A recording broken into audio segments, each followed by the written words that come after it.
Good morning, everybody. I keep my sodium metasilicate in this little tub here, and that's a great wood restoration product. It also works as a mild stripper as well.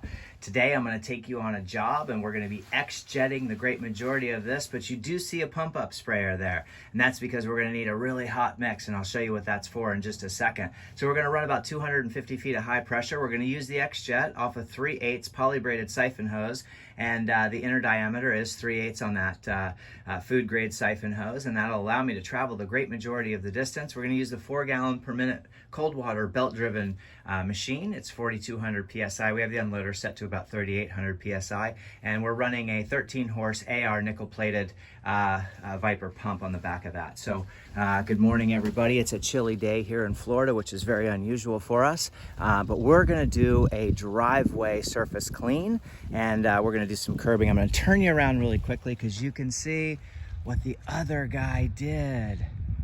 Take a quick picture of that. See his surface cleaner coming out into the street. Whoops, went a little too far. And you can see the striping that's occurring over here. So we used a vertical pattern instead of the circular pattern. So you can see all of these leftovers here. So we're gonna make this really, really pretty, and we're gonna go from property line to property line and get those curbs nice and cleaned up. We'll get a nice little picture of those curbs there to show what those look like. So we're gonna get this driveway brightened up. This is that striping I was telling you about, and that's from running your surface cleaner incorrectly.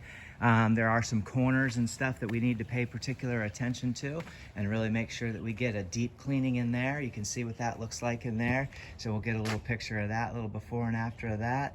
We're gonna do this walkway here.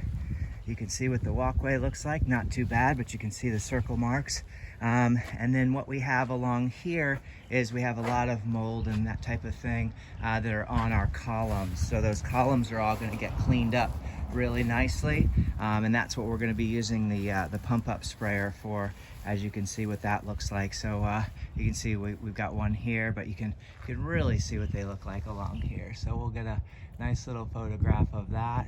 And then you can see what the mortar looks like on the deck here. You see what that deck looks like there. So we'll get a nice little picture of that, and we'll get this all nice and cleaned up. Let's see what that looks like. So the pump-up sprayer will be used over here because we're not going to do a house wash this week. Maybe in a few weeks. We've pointed out that the flashing looks really good, but your fascia's got some organic matter on there. And then if you look up underneath here, you can see how dirty those soffits are. So those soffits absolutely need to be cleaned. The house does need to be washed, but we're gonna be doing a treatment along here.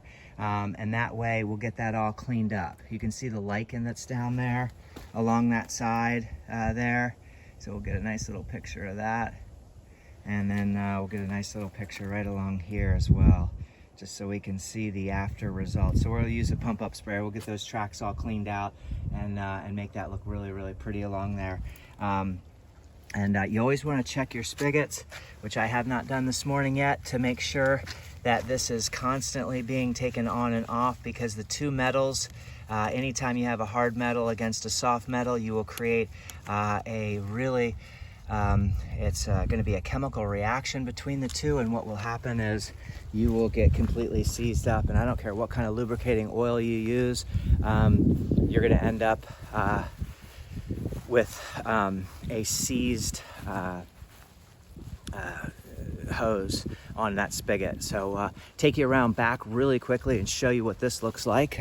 We do have a previous paint that was on here, so you can see that previous paint that was on there, but we'll get a quick little picture of that. So we're going to clean all the mildew up. You can see the mildew that's along there and sort of what that looks like. We'll get a nice little picture of that. And we'll get all that cleaned up for her, and you can kind of see, kind of how nasty that is. So we'll get that all cleaned up for her. We're going to put some lubricating oil on this wheel down here because it's non-functional. We're going to get all of this cleaned up for her, and in particularly this little area right in here. We'll get that real prettied up for her, and then we'll follow it up with this walkway here, and we'll get the walkway nice and shined up. And last but not least, we have a little corner spot in here where this plant is. We're going to make sure that that's looking its best. So we're also going to go right along here like that and just sort of touch all that up as well. So hope everyone's having a great day. That is the cleaning for today. And this will all be done with the XJet. We'll run about a little bit more than a 3% solution on the driveway and a lot of the hardscape areas. The pump up sprayer will be used for those really heavy organic areas. We won't be using any wash tips. We'll be using the XJet pretty much the entire time. So that XJet M5 twist, I have the number 13, and that's rated for that 4 gallon a minute machine. That's the direction you want to move in if that's what you're using. Otherwise, if you have a 5.5 or you have an 8 gallon a minute or 10 gallon a minute machine, you have to gauge that XJet accordingly to the gallons per minute machine that you're running. But the XJet works fantastic for applying the solution, rinsing, pre-treating. I have no 12 volt issues. I have no, pressure switch issues. I have no gas powered pump issues.